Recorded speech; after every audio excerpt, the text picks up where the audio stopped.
Day 1 of joining part-time job.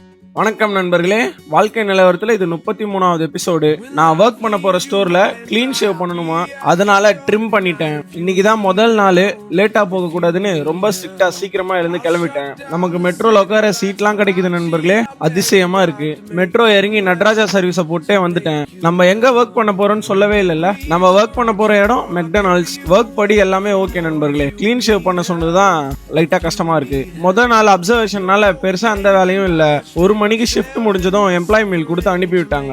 Food court வந்து நான் எடுத்துட்டு வந்த ஓட் மீலையும் ஸ்டோர்ல கொடுத்த எம்ப்ளாய் மீலையும் சாப்பிட்டு முடிச்சிட்டேன்.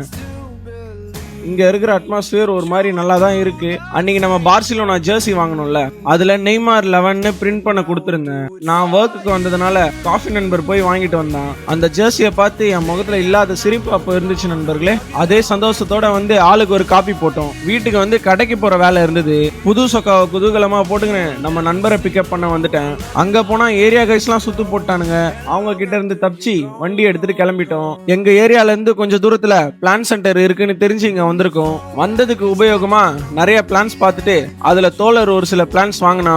நானும் ஸ்னேக் பாபுக்கு ஒரு புது பாட்டு வாங்கிட்டு ஒரு புது செடி நண்பரையும் வாங்கிட்டு கிளம்பிட்டேன். வீட்டுக்கு வந்து எல்லாத்தையும் வச்சுட்டு ஃபுட்பால் விளையாட வந்துட்டேன். நேத்து அடிப்பட்டது சரியாகலதான், அதுக்குன்னு ஃபுட்பால் விளையாடாம இருக்க முடியாதுல்ல. கிட் கட்டிட்டு டீம்லாம் பிரிச்சிட்டோம். மேட்ச் ரொம்ப ஈக்குவலா போச்சு. நாங்க ஒரு கோல் அடிக்க, அவங்க ஒரு கோல் அடிக்க, மாத்தி மாத்தி அடிச்சுட்டு ஃபயரா போச்சு. கோல் அடிச்சதை விட நான் நிறைய பொட்டி போட்டேன் நண்பர்களே. ஒரு பொட்டி போடும் போதும் ஸ்பைடர் படம் எஸ்.ஜே. சூர்யா மாதிரி ரசிக்க ஆரம்பிச்சிட்டேன். ஜாலியா இருக்கு. வீட்டுக்கு வந்து குளிச்சுட்டு சாப்பிட்டுட்டு இருந்தேன். அப்ப என் தங்கச்சி குக்கி கேக்னு ஒன்னு செஞ்சு எடுத்துட்டு வந்து கொடுத்தா. ஒரு அண்ணனா இதெல்லாம் சொல்லக்கூடாதுதான், இருந்தாலும் சொல்றேன். டேஸ்ட் சும்மா வேற மாதிரி இருந்தது. சாப்பிட்டு முடிச்சுட்டு ஸ்னேக் பாபுவை புது பாட்டுல ரீபிளான் பண்ணிட்டு தூங்க போயிட்டேன் நண்பர்களே. நாளை சந்திப்போம். வாட்டா.